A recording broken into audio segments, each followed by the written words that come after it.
Paul, Saturday night, MLS Cup final starts at 5 o'clock. Seattle Sounders in frigid Toronto to play Toronto FC. First Canadian team ever in an MLS Cup final.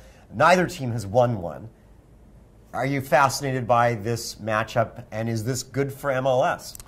I do think it's good for MLS because, number one, you got some real star power, Sebastian Giovinco. I mean, we've seen big names in the MLS Cup before, most notably Robbie Keane and some of the LA Galaxy, but they tend to be those older style stars, Jonathan. You've got a younger guy in his 20s taking the league by storm. I think that's the story from Toronto's point of view. From Seattle, you have the most engaged fan base in the league. We know what goes on in Cascadia here, so I think it's a good matchup. I still don't think, however, it resonates outside of those two markets. You mentioned Giovinco.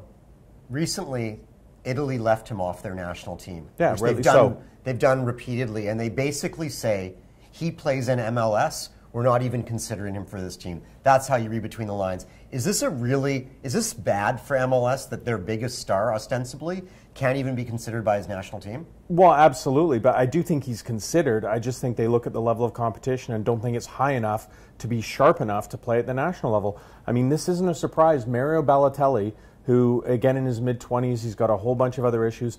When he wasn't playing for any of his other clubs that he was loaned out to or playing with, he was not selected for the national team. So even if you're playing on a good team, Jonathan, if you're not playing, they don't choose you for national service. So does it speak ill of MLS? Yeah, probably, but MLS still has growth to do. You mentioned being curious about the interest in this game. Of course, we've talked before about TV numbers for MLS, which of course don't approach the numbers of CFL or NHL in this country. But I mean, to be realistic, there are swaths of this country where people aren't interested in MLS.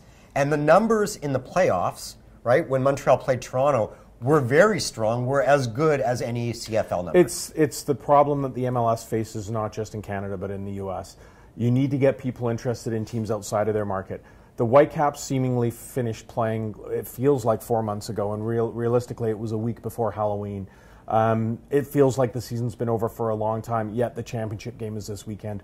You have to look at how long the season is. I think that's part of it. But typically you need to engage every market in the teams that aren't in their home team. And then I think the sport will encourage real growth. But Jonathan, this isn't a new thing.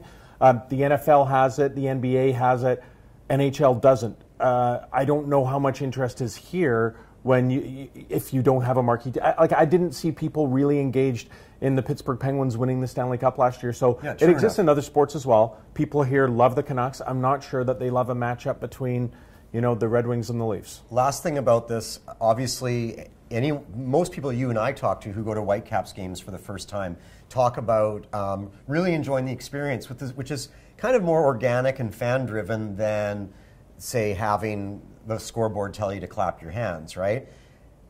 People have told me that one of the things they loved watching the Toronto-Montreal semifinal, essentially, was what happened in Montreal, the massive crowd, or in Toronto, things like the smoke bombs. People said it seemed almost like watching a European match.